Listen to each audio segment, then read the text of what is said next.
First மஷ்ரூமை wash பண்ணி வச்சுக்கலாம். அது கூட வந்து 1 டேபிள் ஸ்பூன் அளவு கார்ன்ஃப்ளவர் போட்டுக்கலாம். அப்புறம் உப்பு தேவையான அளவு போட்டு லைட்டாக மிக்ஸ் பண்ணி வச்சுக்கோங்க.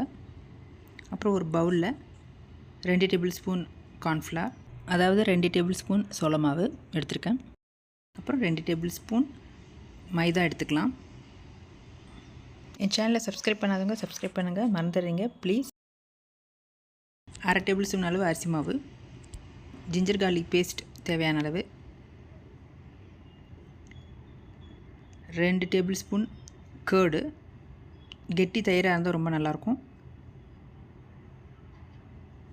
தேவையான அளவு உப்பு, காஷ்மீரி ரெட் சில்லி பவுடர், அப்புறம் பெப்பர், அப்புறம் 2 டீஸ்பூன் ஆயில், அப்புறம் தேவையான அளவு தண்ணி கொஞ்சம் கொஞ்சமாக போட்டு நல்லா கெட்டியாக மிக்ஸ் பண்ணிக்கலாம். இதை ரொம்ப நல்லா கெட்டியாக இருக்கணும், இந்த மாதிரி இருக்கணும், இந்தமாரி கன்சிஸ்டன்சியில் இருக்கணும். ஏர் ஃப்ரையரை ஃபஸ்ட்டு ஆயில் நல்லா ஸ்ப்ரெட் பண்ணிக்கலாம். ஆயில் ஸ்ப்ரெட் பண்ணிவிட்டு 180ல் ஒரு 1லேருந்து 1.5 நிமிஷம் வரைக்கும் நம்ம அதை ஹீட் பண்ண விட்டுடலாம். ஒன்றுமே வைக்காமல் ஹீட் பண்ணி விட்டுருங்க. அதுக்கப்புறம் இந்த மாதிரி நல்லா ஃபுல்லாக ஸ்ப்ரெட் பண்ணிவிட்டு நம்ம ஒரு மஷ்ரூமாக வச்சிடலாம். நான் 200 கிராம் மஷ்ரூம் எடுத்திருக்கேன். ஆஸ் யூஷுவல் கொஞ்சம் கேப் விட்டே வைங்க, வச்சிடலாம். நம்ம எண்ணெய் தடவுறதுனால அது வந்து ஃப்ரை ஆகி வரும்போது அந்தளவுக்கு ஒட்டாது கீழே. ஸோ இப்போ நம்ம மூடிட்டு ஒரு 160ல் ஃபஸ்ட்டு வச்சுக்கலாம். ஒரு 8 மினிட்ஸ் கொடுத்துடலாம். 8 மினிட்ஸ் ஃப்ரை ஆகிறதுக்குள்ளே நம்ம சிலதெல்லாம் ரெடி பண்ணி வச்சிடலாம்.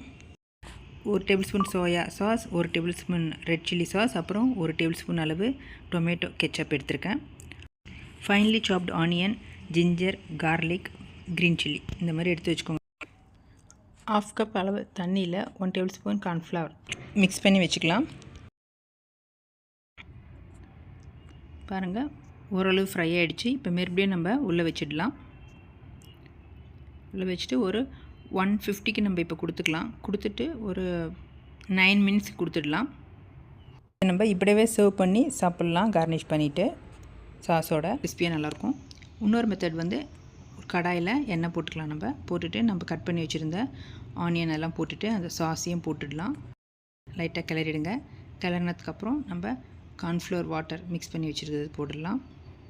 போட்டு 3 செகண்ட்ஸ்க்கு அப்புறம் மிக்ஸ் பண்ணிவிட்டு நம்ம ஃப்ரை பண்ணி வச்சுருக்க மஷ்ரூமையும் போட்டுட்டு ஒரு 3 செகண்ட்ஸ்க்கு கிளறிக்கோங்க. அவ்வளோதாங்க, சூப்பரான சில்லி மஷ்ரூம் ரெடி ஆகிடுச்சு. நல்லா டேஸ்டியாக இருக்கும். ட்ரை பண்ணுங்கள். தேங்க்யூ.